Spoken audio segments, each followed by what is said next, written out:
குறுகிய நேரத்திற்குள் அதிக புள்ளிகளை பெற்றுத்தரக்கூடிய தகவல் ஒழுங்கமைப்பு நுண்ணறிவு வினா ஒன்றுடன் உங்களை சந்திக்கின்றேன்.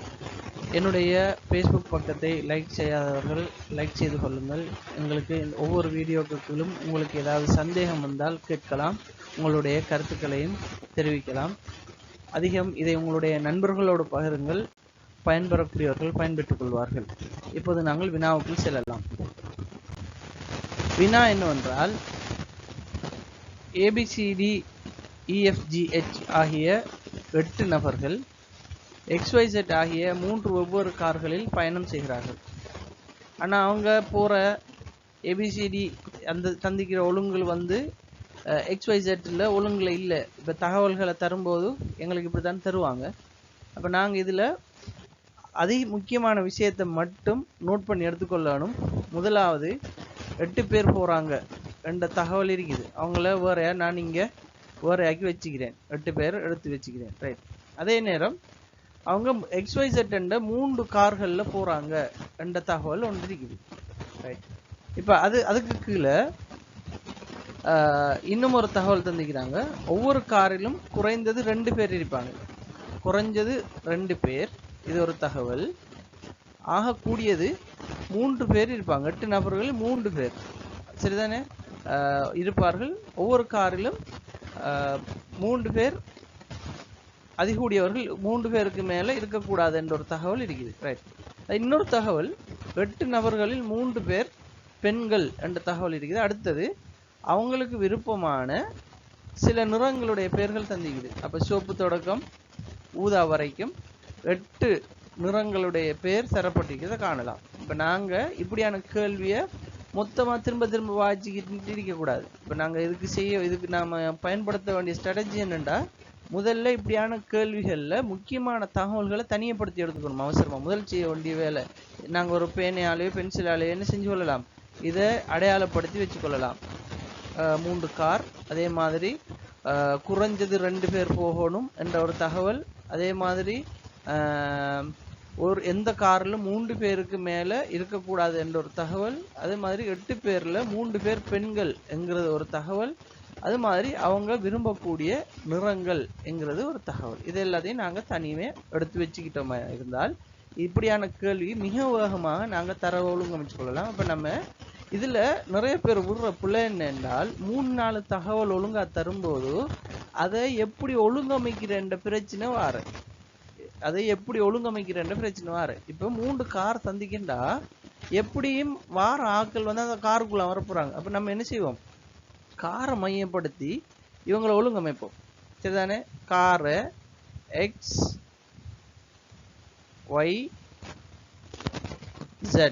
3 காரையும் தனியாக எடுப்போம். ரைட். 3 காரையும் எடுத்தாச்சு. அடுத்தது நாங்கள் என்ன செய்ய போகிறோம், ஒவ்வொரு தகவலாக வாசித்து நாங்கள் இதுக்குள்ளே அவசரமான தகவலை போட போகிறோம். ரைட். D என்பவர் G உடன் Z என்னும் காரில் பயணிக்கிறார். அப்போ Zல D போகிறாரு, அதே நேரம் Gயும் போகிறாரு. அப்போ நீங்கள் அடுத்தது என்ன செய்யணும், டக்குன்னு இங்கே டிக் பண்ணிடணும் GD. அப்போ தான் நமக்கு யாரை போடலைன்றதை கன்ஃபியூஷன் ஆகாது. சரிதானே? Dயும் Gயும் போகிறாருன்னு அப்போ நம்ம பதிஞ்சத்தை அவசரமாக இங்கே டிக் பண்ணி வச்சிடணும். நீங்கள் வேறு எடுத்து வச்சிருந்தீங்கன்னா லேஸுக்காக சொல்கிறேன். ரைட். ஜியோட போகிறார். ஜியை கொஞ்சம் நல்லா எழுதிக்கொள்வோம். எங்கள்கிட்ட டைப், அதாவது ரைட்டிங் பேடில் நான் மவுஸ்னால் எழுதுறதுனால சில நேரம் இந்த எழுத்துக்கள் மோசமாக தெரியும், கொஞ்சம் அட்ஜஸ்ட் பண்ணிக்கொள்ளுங்கள். ஓகே. அப்போ D என்பவர் G உடன் Z என்னும் காரில் பயணிக்கிறார். Zல நாம் போட்டுட்டோம். சரி, இது ஒரு தகவல். அப்போ இந்த தகவலை நாம் டிக் பண்ணிக்குவோம். இந்த தகவலை நாம் எழுதிட்டோம். சரிதானே? இதில் பிரச்சனை முடிஞ்சுது. ரைட். ஜியின் விருப்பத்திற்குரிய நிறம் கருப்பு. அப்போ ஜிக்குரிய நிறம் கருப்புன்னு சந்திக்கிறாங்க. ஓகே, கருப்புன்னு போட்டோம். அப்போ இங்கே என்ன செய்யணும், டக்குன்னு கருப்பை டிக் பண்ணிடுவோம். ஓகே, கருப்போட பிரச்சனை முடிஞ்சுது. ரைட். அடுத்தது அப்போ இங்கேயும் இந்த தகவலையும் நாங்கள் என்ன செஞ்சிடுவோம், இது நாங்கள் பயன்படுத்திட்டோம். ரைட். சிவப்பு மற்றும் ஊதா நிறங்களை விரும்பும் நபர்கள் ஒரே காரில் பயணம் செய்கிறார்கள். அப்போ இது எங்களுக்கு ஏதோ ஒரு இடத்துல என்ன செய்ய போகுது, தகவல் தரப்போகுது. ஆனால் நம்ம இங்கே எங்கே யாருன்னு போட முடியாது. அப்போ நம்ம என்ன செஞ்சுக்குவோம்னு சொன்னால், சிவப்பு என்று எழுதி வச்சுக்குவோம். ரைட். அதே நேரம் ஊதா என்று எழுதி வச்சுக்குவோம். இதை வந்து தனியாக எழுதி வச்சுக்குவோம்.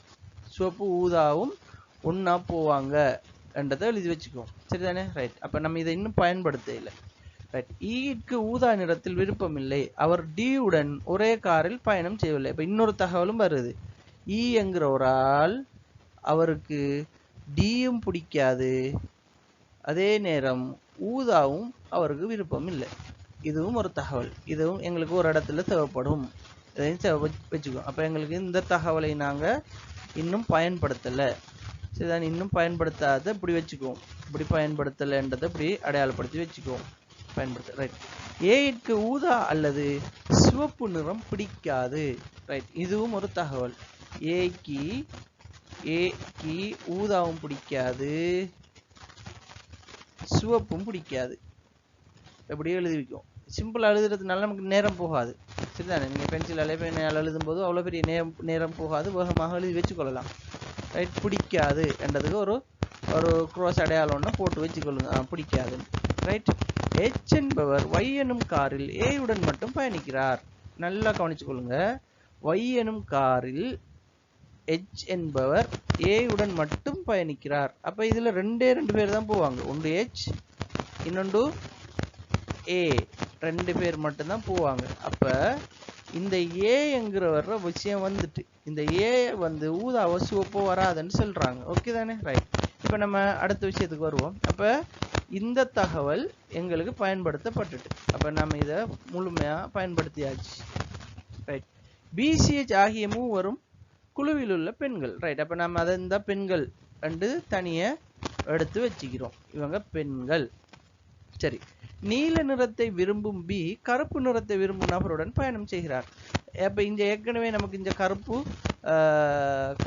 சிவப்பால் எழுதிக்கும், கருப்பால் எழுதிக்கும். இங்க வந்து கருப்பு இருக்குது. அடுத்த தகவல் சொல்லப்படுது B. அதுல B போறாரு. அவரு நீல நிறத்தை விரும்புறாரு. அப்ப B விரும்பக்கூடிய நிறம் வந்து நீலம். அப்ப நம்ம செய்ய வேண்டியது என்ன? B-யையும் நீளத்தையும் கட் பண்ணிடணும். கட் பண்ணினா எங்களுக்கு தகவல் ஈஸியாக இருக்கும். நாங்கள் தகவல்களை எழுதி கொள்றதுக்கு. அப்ப B-யையும் கட் பண்ணிடுறோம், இங்க நீளத்தையும் கட் பண்ணிடுறோம். இதுதானே BCH. இது அப்ப இந்த தகவலும் பயன்படுத்திட்டோம், இந்த தகவலையும் பயன்படுத்திட்டோம். ரைட். இப்ப சிவப்பு பச்சை நிறங்கள் பெண்களால் விரும்பப்படுகிறது. அப்ப இதுல CH2 இருக்கு. இதுல சிவப்பும் அதே நேரம் பச்சையும் பெண்களால விரும்பப்பட போகுது என்ற தகவலையும் வச்சுக்குவோம். ரைட். அப்ப இதுவும் நாங்க இன்னும் பயன்படுத்தல. ரைட். H-உடன் பயணம் செய்பவர் சாம்பல் நிறத்தை விரும்புகிறார். அப்ப H விரும்புறார் என்று சொல்லல, H-ஓட போறவர் தான் விரும்புறார் என்று சொல்லப்படுது இல்லையா? ரைட். அப்ப A தான் என்ன செய்வாரு? சாம்பலை விரும்புவாரு. இதை தவிர இவங்க ரெண்டு பேரும் தவிர வேற யாரும் போக மாட்டாங்க. அப்ப இங்க நம்ம செய்ய வேண்டியது சாம்பலையும் என்ன செய்வோம்? கட் பண்ணி வைப்போம். சரி. இப்ப அடுத்தது பாருங்க, இது முடிஞ்சு. இப்ப அடுத்தது சொல்லப்படுது Z எனும் காரில் பயணம் செய்யும் நபர்களில் ஒருவர் மஞ்சள் நிறத்தை விரும்புகிறார். அப்ப இங்க என்ன நடக்குது? இவருக்கு Dக்கு வந்து மஞ்சள். அப்ப நம்ம இங்க இருந்து மஞ்சளையும் என்ன செய்வோம்? கட் பண்ணி கொள்வோம். மஞ்சளையும் கட் பண்ணி கொள்வோம். ரைட். இப்ப மிச்சம் இருக்கிற நிறம் சிவப்பு, பச்சை, ஊதா. இதுல சொல்லப்பட்டிக்கு சிவப்பும் பச்சையும் பெண்கள் என்று சொல்லப்பட்டிக்கு. ரைட். இப்ப வருவோம் பாருங்க. இப்ப எழுதப்படாம இருக்கிற இலக்கங்களை பார்த்து இந்த எண்களை பாருங்க. B போட்டுட்டோம். சரிதானே? B போட்டாச்சு, H போட்டாச்சு, A போட்டாச்சு. சரிதானே? G போட்டாச்சு. ரைட். இப்ப அதனாலதான் நான் இதை நோட் பண்ண சொன்னேன். ரைட். இப்போ ஒரு தகவல் சொன்னாங்க, E வந்து D-யோட போக மாட்டாரு. அப்ப இங்க வர மாட்டாரு. அப்ப E இங்க வருவார். ஒரு விஷயம். அப்ப மிச்சம் மிக்கிறார்கள் இங்க வருவாங்க. சரிதானே? E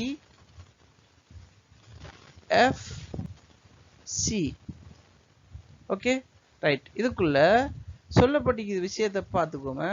right. இப்ப சியும் அதாவது சிவப்பும் ஊதாவும் ஒரே இடத்துக்கு போவாங்க. அப்ப சிவப்பு விரும்பக்கூடிய ஒரே ஒரு பாட்டி இந்த பெண்கள். அப்ப இந்த C வந்து சிவப்பாக இருக்கும். சரிதானே? C வந்து சிவப்பாக இருக்கும் என்றால் இந்த H வந்து பச்சையாக இருக்கும். H வந்து பச்சையாக இருக்கும். ஏன்? சி இமேஜும் பெண்கள். அப்போ இங்கே பச்சையும் சிவப்பும் நாங்கள் என்ன செஞ்சிட்டோம், பச்சையும் சிவப்போட பிரச்சனையை முடிச்சிட்டோம். சிவப்போட பிரச்சனையை முடிஞ்சு பச்சையோட பிரச்சனையை முடிஞ்சு. ரைட். இப்போ இன்னொரு தகவல் சொல்லப்பட்டிருக்கு எங்களுக்கு ஏற்கனவே. ஈக்கு வந்து ஊதா பிடிக்காது. அப்போ ஈக்கு ஊதா பிடிக்காதண்டா இருக்கிற ஒரே ஒரு நிறம் வெள்ளை. அப்போ நம்ம இவர் வெள்ளையை விரும்புகிறாரு, எஃப் வந்து ஊதாவை விரும்புகிறாரு. அவ்வளோதான் தகவல். மிக அழகாக நாங்கள் தகவல்களை ஒழுங்கமைச்சிட்டோம். அப்போ எல்லா எழுத்துக்கள் எழுதப்பட்டுட்டு இப்போ கேள்வி பாருங்க, எவ்வளோ ஈஸியாக செய்யலாம் பாருங்க. முதலாவது கேள்வி, பின்வரும் எந்த கார்களில் 2 நபர்கள் மட்டும் பயணிக்கிறார்கள்? எங்களுக்கு ஆட்டோமேட்டிக்காக தெரியும் Y. என்ன Y என்ற காரில் தான் 2 பேர் மட்டும் பயணிக்கிறாங்க. கார் எக்ஸில் பயணம் செய்யும் பெண் எந்த நிறத்தை விரும்புகிறாள்? சி சிவப்பு. என்ன சி வந்து சிவப்பு. ரைட். அப்போ சிவப்பு நிறத்தை விரும்புகிறார். பின்வருவோரில் யார் மஞ்சள் நிறத்தை விரும்புகிறார்? மஞ்சள் நிறத்தை விரும்புகிறாள் டி. ரைட். பின்வருபவர்களில் யார் பெண் சி உடன் பயணம் செய்கிறார்? சியோட இஎம்எஃப்பும் போகிறாங்க. சரிதானே? ரைட். அப்போ இஎஃப்சி. ரைட். இந்த 4வது விட. சரியா? 4வது விட. சாரி நான் இலக்கத்தை மாதிரி இது பண்ணிட்டேன். அதாவது பின்வருவர்கள் யார் இயும் எஃப்பும் இந்த இருக்குது. பின்வருபவர்களில் யார் கார் எக்ஸில் பயணம் செய்கிறார்? 4வது விட சிஎஃப்இ.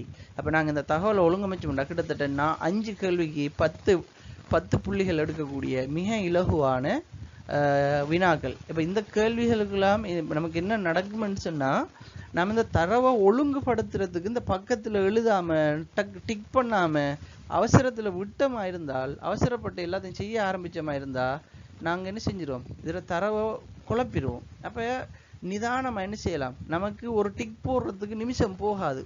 சரிதானே? ஒரு செகண்ட் போதும் நாங்கள் டிக் பண்ணுறதுக்கு. டக் டக் டக்குன்னு டிக் பண்ணிட்டு போய் இப்படி இலகுவாக நாங்கள் தரவுகளை ஒழுங்கமைச்சமாக இருந்தால் நாம் இந்த வினாக்களை மிக அழகாக செய்யலாம். இப்போ நான் இதில் ஏற்கனவே இதில் எல்லாம் எழுதினத்துக்கு நான் வந்து நேரம் எடுத்து இதை பார்த்து விட தேடி இல்லை. நானும் இப்போ செஞ்சு பார்க்குறேன், அந்த தரவுகளை ஒழுங்கமைச்சு பார்க்குறேன். 2-3 தரவுகளை ஒழுங்கமைச்சு பார்க்குற நேரம் எனக்கும் ஒரு ஐடியா வந்துடுது. இப்படி தான் இந்த கார் வந்தால் தனியாக காரை எழுதணும், ஆக்களை தனியாக எடுத்துக்கணும், இல்லை அவங்களுக்குரிய கலர்கள் தந்தால் கலரை தனியாக வைக்கணும்ன்றது ஐடியா வந்துடுது. அப்படி வர நேரம் எனக்கு லேசாக இருக்குது. இல்லாட்டி நான் தரவு எழுதுறதுக்கு மிச்சம் கஷ்டப்பட வேண்டியிருக்கும். எனவே இப்படியான கேள்வி வர நேரம் நீங்கள் இலகுவாக செய்யலாம். இந்த வீடியோ பிடிச்சிருந்தா கட்டாயம் லைக் பண்ணுங்கள், ஷேர் பண்ணுங்கள், கட்டாயம் இந்த பேஜை ஃபாலோ பண்ணுங்கள், உங்களோட நண்பர்களுக்கு பகிர்ந்து உதவுங்கள். நன்றி. தேங்க்யூ.